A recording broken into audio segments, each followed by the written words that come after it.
Old ഷേപ്പിലുള്ള ഫോർച്യൂണറൊക്കെ ചോദിച്ചുകൊണ്ട് തന്നെ ധാരാളം പേര് കോൺടാക്ട് ചെയ്യാറുണ്ടായിരുന്നു. അപ്പോൾ അതുകൊണ്ട് തന്നെ ഒരു വണ്ടി ഏതായാലും കിട്ടിയിട്ടുണ്ട്. അതൊന്നും നിങ്ങളെ പരിചയപ്പെടുത്താമെന്ന് വിചാരിച്ചു. അപ്പോൾ നിങ്ങൾക്ക് എല്ലാവർക്കും അറിയാം, ഡൽഹി പോലത്തെ സ്ഥലങ്ങളിലൊക്കെ 10 കൊല്ലത്തിൽ കൂടുതൽ പഴക്കമുള്ള ഡീസൽ വണ്ടിയിൽ ഉപയോഗിക്കാനേ പാടില്ല. അപ്പോൾ നമുക്ക് ഡൽഹിയിൽ നിന്നും എന്തായാലും ഈ ഒരു ഷേപ്പിലുള്ള ഫോർച്യൂണർ കിട്ടാറില്ല. ഹരിയാനയിൽ നിന്നാണ് ഇടയ്ക്കൊക്കെ കിട്ടാറുള്ളത്. പക്ഷേ അതും ഇപ്പോൾ വളരെ റയർ ആയിട്ടുണ്ട്. ഒരുവിധം വണ്ടിയൊക്കെ നമ്മുടെ നാട്ടിലേക്ക് വന്നു തന്നെ പറയാം. അപ്പോൾ ഏതായാലും ഒരു വണ്ടി കിട്ടിയപ്പോൾ 2014 മോഡലാണ്, 4x2 ഓട്ടോമാറ്റിക്കുള്ള വാഹനമാണ്. നല്ല അടിപൊളി ക്വാളിറ്റിയുള്ളൊരു വണ്ടിയാണ് കേട്ടോ. അപ്പോൾ അതുകൊണ്ട് തന്നെ ഞാൻ ഏതായാലും ഇതൊന്നും നിങ്ങളെ പരിചയപ്പെടുത്താമെന്ന് വിചാരിച്ചത്. നല്ല ബോഡി ക്വാളിറ്റി ഉണ്ട് വണ്ടിക്ക്. ഈ ഒരു സൈഡിലൊന്നും വേറെ പരിക്കോ കാര്യങ്ങളോ ഒന്നുമില്ല. കുറച്ച് ടച്ചപ്പ് ചെയ്തിട്ടുണ്ട് കേട്ടോ. അപ്പോൾ ഈ ഒരു വീലാർച്ചൊക്കെ നോക്കുകയാണെന്നുണ്ടെങ്കിൽ എന്തായാലും ടച്ചപ്പ് ചെയ്തിട്ടുള്ളതാണ്. കാരണം ഇവിടെ നിന്ന് ഇത്ര ക്ലീൻ ആയിട്ടുള്ള വീലാർച്ച് എന്തായാലും ഉണ്ടാവില്ല. അപ്പോൾ ഈ വീലാർച്ച് അതുപോലെ തന്നെ ഇങ്ങനത്തെ ഈ ഏരിയയിലൊക്കെ എന്തായാലും ടച്ചപ്പ് ചെയ്തിട്ടുണ്ടാവും. പക്ഷേ ഈ ഒരു ഞാൻ പെയിൻറ്റ് ചെക്ക് ചെയ്ത സമയത്താണെന്നുണ്ടെങ്കിലും ഇതെല്ലാം ഒറിജിനൽ പെയിൻറ്റ് തന്നെയാണ്. ബോണറ്റും ഇതും ഫെൻഡറും ഈ ഡോറും എല്ലാം ഒറിജിനൽ പെയിൻറ്റ് തന്നെയാണ് കിടക്കുന്നത്. പിന്നെ അതുപോലെ തന്നെ ഡിക്കി ആണെന്നുണ്ടെങ്കിലും ഇതൊക്കെ ഒറിജിനൽ പെയിൻറ്റ് തന്നെയാണ് വാഹനത്തിന് മുകളിൽ. ബമ്പറൊക്കെ സ്വാഭാവികമായിട്ട് എന്തായാലും ടച്ചപ്പ് ചെയ്തിട്ടുണ്ടാവും. ഇപ്പോൾ നമ്മൾ 100% ഫുൾ ഒറിജിനൽ പെയിൻറ്റ് എന്ന് പറഞ്ഞിട്ട് കാര്യമില്ല. എന്തായാലും ഈ ഒരു പ്ലാസ്റ്റിക് പാർട്സിൻ്റെ മുകളിലൊക്കെ എന്തായാലും പെയിൻറ്റ് ചെയ്തിട്ടുണ്ടാവും. ടയറൊക്കെ ഓൾമോസ്റ്റ് ഒരു 70% ടയേഴ്സ് നമുക്ക് പറയാം കേട്ടോ. അപ്പോൾ ഓവറോൾ ഇതാണ് വണ്ടിയുടെ കണ്ടീഷൻ വരുന്നത്. നല്ല ബോഡി ക്വാളിറ്റിയുള്ള വണ്ടിയാണ്. HR70 ചണ്ഡീഗഡിലാണ് വണ്ടി രജിസ്റ്റർ ചെയ്തിട്ടുള്ളത്. 4x2 ഓട്ടോമാറ്റിക്കാണ്. 2014 മോഡലാണ്. 15 ആവുന്ന സമയത്ത് ഈ ഒരു റിമ്മിൻ്റെ കളറ് ബ്ലാക്ക് ആയിട്ട് വരും. 14 വരെയാണ് ഈ ഒരു സിൽവർ കളറിൽ വന്നിട്ടുള്ളത്. അപ്പോൾ പലരും 14 വണ്ടിയൊക്കെ ആണെന്നുണ്ടെങ്കിലും ഇത് ബ്ലാക്കിലേക്ക് റീപെയിൻറ്റ് ചെയ്തിട്ടാണ് ഉപയോഗിക്കാറുള്ളത്. പിന്നെ ഈ വാഹനത്തിൻ്റെ ഫ്രണ്ട് ഗ്ലാസ് റീപ്ലേസ്ഡ് ആട്ടോ. ടൊയോട്ട തന്നെയാണ് മാറിയിട്ടുള്ളത്. 2021 ഗ്ലാസ് മാറിയിട്ടുള്ളത്. ഇത് ഹിസ്റ്ററിക്കകത്തുണ്ട്. ഞാൻ ഹിസ്റ്ററി കാര്യങ്ങളൊക്കെ നോക്കിയിട്ടുണ്ടായിരുന്നു. അപ്പോൾ ഇതിന് ഫ്രണ്ട് ഗ്ലാസ് കമ്പനിയിൽ തന്നെ മാറിയിട്ടുള്ളത്. പക്ഷേ യാതൊരു വിധത്തിലുള്ള വേറെ ആക്സിഡൻറ്റ് വർക്കോ ഒന്നും ചെയ്തിട്ടില്ല. ബോണറ്റും ഒറിജിനലാണ്. അതുപോലെ തന്നെ ഇവിടെ നിന്ന് വേറെ പരിക്കോ കാര്യങ്ങളൊന്നുമില്ല. പില്ലറിൻ്റെ മുകളിൽ നിന്ന് യാതൊരു പരിക്കോ അങ്ങനത്തെ യാതൊരു സംഭവങ്ങളും ഇല്ലാത്തൊരു വണ്ടിയാണ്.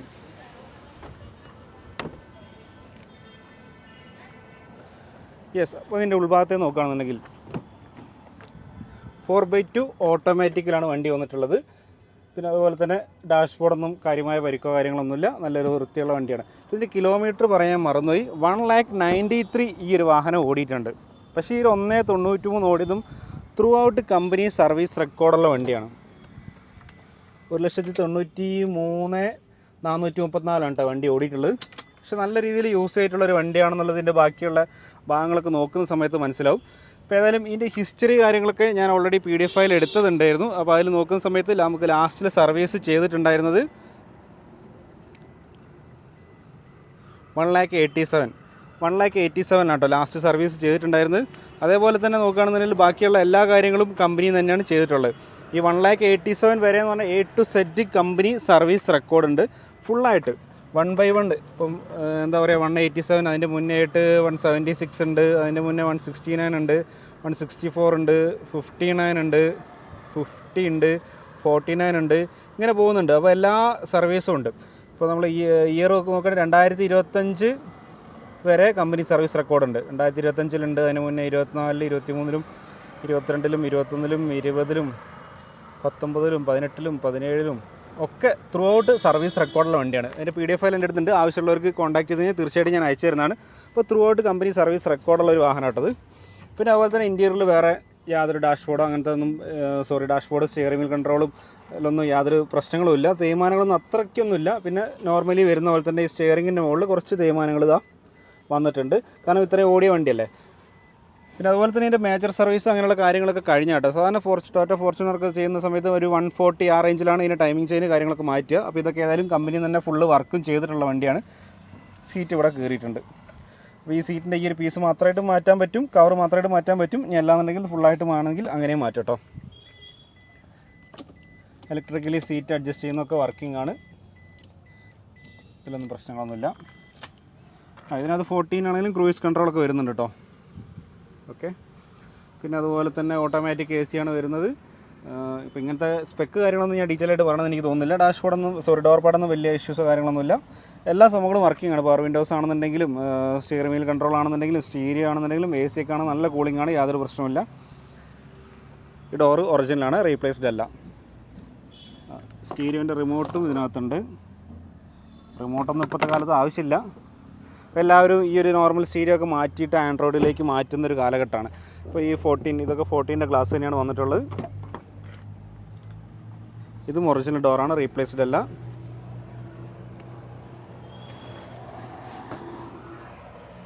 സീറ്റൊന്നും യാതൊരു പ്രശ്നങ്ങളും ഇല്ല കേട്ടോ. ഇതാ വെളിച്ചടിക്കുന്നതിൻ്റെ ഒരു നയലാണേ. ചിലപ്പോൾ വൈകുന്നേരം സമയമാണ് ഞാൻ വീഡിയോ എടുക്കുന്നത്. സൂര്യൻ ഇതാ നേരെ അവിടെ നിന്ന് ഇങ്ങനെ നോക്കി നിൽക്കുന്നുണ്ട്. ടയേഴ്സ് നോക്കുകയാണെന്നുണ്ടെങ്കിലും ഒരു 70% ടയർ നമുക്ക് പറയാൻ പറ്റും. ഇതിൻ്റെ ഇയേഴ്സൊക്കെ ഞാൻ നോക്കിയിട്ടുണ്ടെങ്കിൽ 2023 ടയറാട്ടോ അത് വന്നിട്ടുള്ളത്. 23 ടയറാണ്. അത്യാവശ്യം കട്ടുള്ള ടയറാണ്.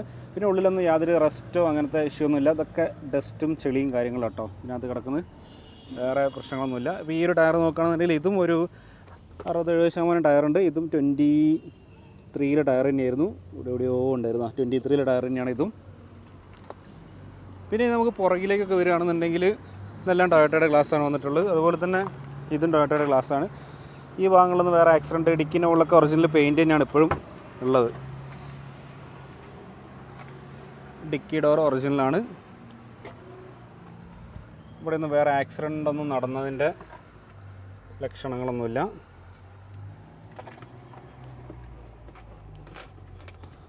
പുറകിലും വേറെ ഇഷ്യൂ ഒന്നുമില്ല. ഇതൊക്കെ പഞ്ചിങ് മാർക്കൊക്കെ അതുപോലെ തന്നെ ഉണ്ട്.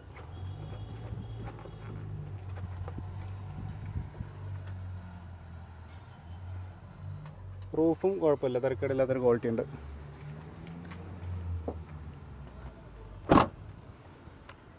Three 3.0 automatic. ഈ ടയർ നോക്കുകയാണെന്നുണ്ടെങ്കിൽ ഇതും യൊക്കോഹാമേൻ്റെ ടയർ തന്നെയാണ്. 23 ടയറാണ്. ഒരു 70% ടയറുണ്ട്. അപ്പോൾ എല്ലാ ടയറും യൊക്കോഹാമേൻ്റെ ടയർ തന്നെയാണ് കേട്ടോ. സ്റ്റെപ്പിനി ആണെന്നുണ്ടെങ്കിലും ഒരു അതേ റേഞ്ച് തന്നെ, ഒരു 70% റേഞ്ചിലാണുള്ളത്. പിന്നെ അതുപോലെ തന്നെ നമുക്ക് ഈ ഒരു ടയർ നോക്കുകയാണെന്നുണ്ടെങ്കിൽ ഇതും യൊക്കോഹാമേൻ്റെ ടയർ തന്നെയാണ്. ഇത് 21 ടയറാട്ടോ കിടക്കുന്നത്. ഓക്കെ, ത്രെഡ് ഏകദേശം 70% ഉണ്ട്. ഇനി സ്റ്റെപ്പിനായിട്ട് അങ്ങോട്ടും ഇങ്ങോട്ടും റൊട്ടേഷനായിട്ട് വന്നായിരിക്കും. അതാണ് ഇയർ മാത്രം ചിലർ വ്യത്യാസം വരുന്നത്. ചിലപ്പോൾ സ്റ്റെപ്പിനി ടയർ 23 കിടക്കുന്നത്, 4 അങ്ങനെ ഒരുമിച്ച് മാറ്റിയായിരിക്കും. ഓക്കെ, എന്തായാലും ഈ ഒരു സൈഡിലേക്ക് നോക്കുകയാണെന്നുണ്ടെങ്കിൽ ബോഡിയിടുന്ന വേറെ പ്രശ്നങ്ങളോ കാര്യങ്ങളോ ഒന്നുമില്ല. ഇതെല്ലാം ടൊയോട്ടയുടെ ഒറിജിനൽ ഗ്ലാസ്സാണ്. ടൊയോട്ട 14 ആണ്.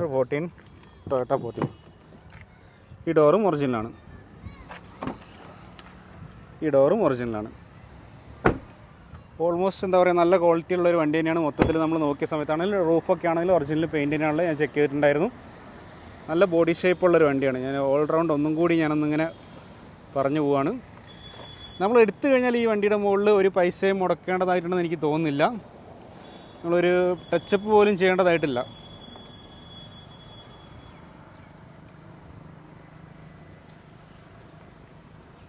ഓടിക്കുന്ന സമയത്താണെങ്കിൽ സസ്പെൻഷനൊന്നും വേറെ ബുദ്ധിമുട്ടോ സൗണ്ടോ അങ്ങനത്തെ പ്രശ്നങ്ങളൊന്നുമില്ല.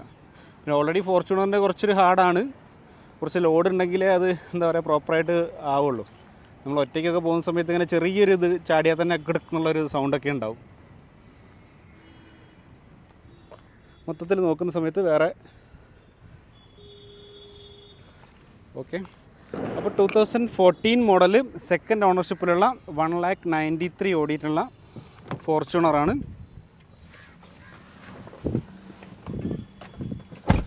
ഇതിൻ്റെ പ്രൈസ് വരുന്നത് 1075 ആണ് കേട്ടോ.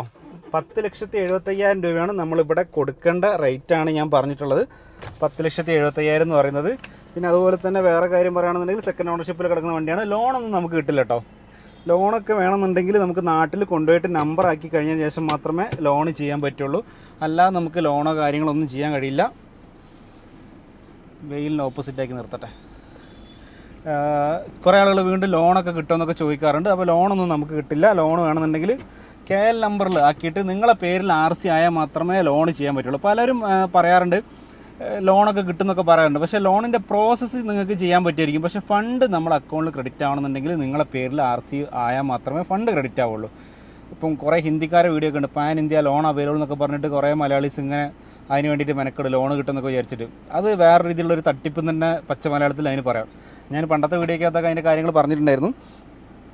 ഇപ്പോൾ എങ്ങനെയാണെന്ന് വെച്ച് കഴിഞ്ഞാൽ നിങ്ങൾക്ക് ലോൺ കിട്ടുമെന്നൊക്കെ അവർ പറയും. എന്നിട്ട് നമ്മൾ അഡ്വാൻസ് എമൗണ്ട് ഒരു 25,000 50,000 കൊടുത്തിട്ട് വണ്ടി ബുക്ക് ചെയ്യും. വണ്ടി ബുക്ക് ചെയ്തതിനു ശേഷം അവരിങ്ങനെ അതിൻ്റെ പ്രോസസ്സ് ചെയ്യുമെന്നൊക്കെ പറയും. ഓരോരോ കാര്യങ്ങൾ പറഞ്ഞ് ഇങ്ങനെ മെല്ലെ മെല്ലെ നീട്ടിപ്പോവും. വണ്ടി അതിൻ്റെ ഇടയിലൊക്കെ അവർ വിറ്റിട്ടുണ്ടാവും കേട്ടോ. എന്നിട്ട് 1 മാസം 2 മാസമൊക്കെ കഴിയുമ്പം പറയും നിങ്ങളെ പ്രൊഫൈല് പ്രശ്നമാണ്, അതുകൊണ്ടാണ് ലോൺ കിട്ടാത്തത്, നിങ്ങൾക്ക് റെഡി ക്യാഷിൽ വേണമെങ്കിൽ വന്ന് വണ്ടി എടുത്തുണ്ടാവാം എന്നുള്ളത് പറയും. നിങ്ങളെ കാരണം കൊണ്ടാണ് ഇത് ലോൺ കിട്ടാത്തുള്ള രീതിയിൽ ആക്കി മാറ്റി അവർ. എന്നിട്ട് അവസാനം അഡ്വാൻസ് എമൗണ്ടൊക്കെ പോകുന്നൊരു സ്ഥിതി. അങ്ങനത്തെ 2-3 കേസൊക്കെ ഞാൻ കണ്ടിട്ടുണ്ട്, ഞാൻ അറിഞ്ഞിട്ടുമുണ്ട്. അപ്പോൾ അതുകൊണ്ടാണ് ഞാൻ ആ വീഡിയോയ്ക്കകത്തുനിന്ന് ആ കാര്യം പറഞ്ഞത്. ലോൺ നമുക്ക് പാൻ ഇന്ത്യ ലോൺ എന്നൊക്കെ പറഞ്ഞാൽ ലോണൊന്നും കിട്ടില്ല. നമുക്ക് വണ്ടീൻ്റെ പേരിൽ ലോൺ ചെയ്യാൻ പറ്റില്ല. നിങ്ങൾക്ക് വേറെ പേഴ്സണൽ ലോൺ കാര്യങ്ങളൊക്കെ അങ്ങനത്തെ കാര്യങ്ങളൊക്കെ അറേഞ്ച് ചെയ്തിട്ട് എടുക്കാൻ പറ്റുമെങ്കിൽ ചെയ്യാൻ പറ്റുമായിരിക്കും. അല്ലാതെ വണ്ടിയുടെ മുകളിൽ നിങ്ങൾക്ക് ലോൺ ചെയ്യണമെന്നുണ്ടെങ്കിൽ നിങ്ങളുടെ പേരിൽ വണ്ടി RC മാറണം, എന്നാൽ മാത്രമേ ലോൺ ചെയ്യാൻ പറ്റുള്ളൂ. ഓക്കെ. പിന്നെ ട്രാൻസ്പോർട്ടേഷൻ ചാർജ്, ഇതിൻ്റെ കാര്യങ്ങളൊക്കെ ഞാൻ ഇതിൻ്റെ മുന്നത്തെ വീഡിയോയ്ക്കകത്ത് കുറേ പ്രാവശ്യം പറഞ്ഞിട്ടുണ്ട്. ബാംഗ്ലൂരേക്ക് നോർമലി 7 ദിവസം വരെയാണ് സമയം എടുക്കാറുള്ളത്. പിന്നെ അതുപോലെ തന്നെ അങ്കമാലി ആണെന്നുണ്ടെങ്കിൽ ഒരു 9 ദിവസം ആ റേഞ്ചിലാണ് സമയം എടുക്കാറുള്ളത്. നമ്മൾ വണ്ടി ഇവിടുന്ന് ആദ്യം തന്നെ അഡ്വാൻസ് കൊടുത്തിട്ട് നിങ്ങൾക്ക് താല്പര്യമുണ്ടെങ്കിൽ, ഇപ്പോൾ ഈ ഒരു വണ്ടിക്ക് താല്പര്യം ഉണ്ടെന്നുണ്ടെങ്കിൽ നിങ്ങൾക്ക് എന്നെ കോൺടാക്ട് ചെയ്യാം. താല്പര്യം ഉണ്ടെങ്കിൽ ഇവിടെ മിനിമം അറ്റ്ലീസ്റ്റ് ഒരു 25,000 എങ്കിലും അഡ്വാൻസ് കൊടുക്കണം. അഡ്വാൻസ് കൊടുത്തതിന് ശേഷം നമുക്കൊരു 3-4 ദിവസം വരെയൊക്കെ സമയം ചോദിക്കാം. അതിൻ്റെ ഇടയിൽ ബാലൻസ് പേയ്മെൻറ്റ് നമ്മൾ ചെയ്യണം. ഫുൾ പേയ്മെൻറ്റ് ചെയ്താൽ മാത്രമേ നമുക്ക് ഡെലിവറി എടുക്കാൻ പറ്റുള്ളൂ. ഡെലിവറി എടുത്തതിന് ശേഷം എല്ലാ പേപ്പറും കാര്യങ്ങളൊക്കെ സൈൻ ചെയ്ത് വാങ്ങിയിട്ട് അന്ന് തന്നെ NOCക്ക് അപ്ലൈ ചെയ്യാനുള്ള ഏജൻറ്റ് അടുത്ത് കൊടുക്കും. അങ്ങനെയുള്ള കാര്യങ്ങളും ചെയ്യും. പേയ്മെൻറ്റ് കൊടുത്ത് അന്ന് തന്നെ ഡെലിവറി എടുത്തിട്ട് നമുക്ക് കണ്ടെയ്നറിൽ, ഇപ്പോൾ നിങ്ങൾ വരാതെയാണെന്നുണ്ടെങ്കിൽ ഞാൻ ചെയ്യുന്ന രീതിയാണ് ഞാൻ പറയുന്നത്. ഇപ്പോൾ കണ്ടെയ്നറിൽ വിടാനാണെന്നുണ്ടെങ്കിൽ അന്ന് തന്നെ കണ്ടെയ്നർ ഓഫീസ് കൊടുക്കും. ചിലപ്പോൾ അന്നത്തെ ദിവസം തന്നെ കയറും, അല്ലെങ്കിൽ പിറ്റേ ദിവസമായിരിക്കും കയറുക. അത് കണ്ടെയ്നർ ഓഫീസ് ഡിപ്പെൻഡബിൾ ആണ്. ചില സമയത്ത് കുറച്ച് റഷ് ഉണ്ടെങ്കിൽ ചിലപ്പോൾ 1-2 ദിവസം കഴിഞ്ഞിട്ടായിരിക്കും കയറുക. നോർമലി നമ്മൾ കൊടുത്ത് പിറ്റേ ദിവസം തന്നെ കയറാറുണ്ട്. അപ്പോൾ ഇങ്ങനെയാണ് അതിൻ്റെ ഒരു പ്രൊസീജിയർ വരുന്നത്. പിന്നെ ഡോക്യുമെൻറ്റ് കാര്യങ്ങളൊക്കെ ആണെന്നുണ്ടെങ്കിൽ വണ്ടിയുടെ കൂടെ ഈ ഒരു കീ മാത്രമേ ഞാൻ അയക്കുള്ളൂ. സ്പെയർ കീ ഉണ്ടെങ്കിൽ അത് ബാക്കിയുള്ള ഡോക്യുമെൻറ്റ് കാര്യങ്ങളൊക്കെ കൊറിയർ ചെയ്തിട്ടാണ് അയക്കാറുള്ളത്. അപ്പോൾ വണ്ടി നാട്ടിൽ കിട്ടുന്നതിന് മുന്നേ എത്തിയിട്ട് കൊറിയർ കാര്യങ്ങളൊക്കെ നമുക്ക് നാട്ടിൽ കിട്ടും. പിന്നെ NOC ഇഷ്യൂ ആയി വന്നതിന് ശേഷം NOC ഹാർഡ് കോപ്പി കിട്ടിയതിന് ശേഷം അതും വീണ്ടും കൊറിയർ ചെയ്ത് തരാറാണുള്ളത്. അപ്പോൾ ഇങ്ങനെയാണ് പ്രൊസീജിയർ വരുന്നത്. പിന്നെ വേറൊരു പ്രധാനപ്പെട്ട കാര്യം പറയുന്നത്, ഇപ്പോൾ NOC കുറച്ചൊരു ഡിലേ ഉണ്ട് കേട്ടോ. എല്ലാ RTO ഓഫീസിലും നല്ല ഡിലേ വരുന്നുണ്ട്. ഈവൻ ഡൽഹി പോലും ഇപ്പോൾ ഡിലേ വരുന്നുണ്ട്. ചിലതൊക്കെ പെട്ടെന്ന് കിട്ടുന്നുണ്ട്, പക്ഷേ ചിലതൊക്കെ നല്ല ഡിലേ ആവുന്നുണ്ട്. അപ്പോൾ 1 മാസത്തിൽ കൂടുതലൊക്കെ ഡിലേ ആവുന്ന ഒരു സ്ഥിതിയാണ് ഇപ്പം വരുന്നത്. ഇനിയിപ്പോൾ അടുത്ത ആഴ്ചയാണെന്നുണ്ടെങ്കിൽ ദീപാവലി കൂടി വരികയാണ്. അപ്പോൾ അതുകൊണ്ട് അതിൻ്റേതായ ഡിലേ ഉണ്ടാവും കേട്ടോ. ദീപാവലിക്കൊക്കെ ഏകദേശം ഒരു 1 വീക്കോളം, 1 വീക്ക് അല്ലെങ്കിൽ അതിൽ കൂടുതലും ചിലപ്പോൾ RTO ഓഫീസൊക്കെ ലീവ് വരാൻ ചാൻസ് ഉണ്ട്. കാരണം സ്റ്റാഫ് ഉണ്ടാവില്ല.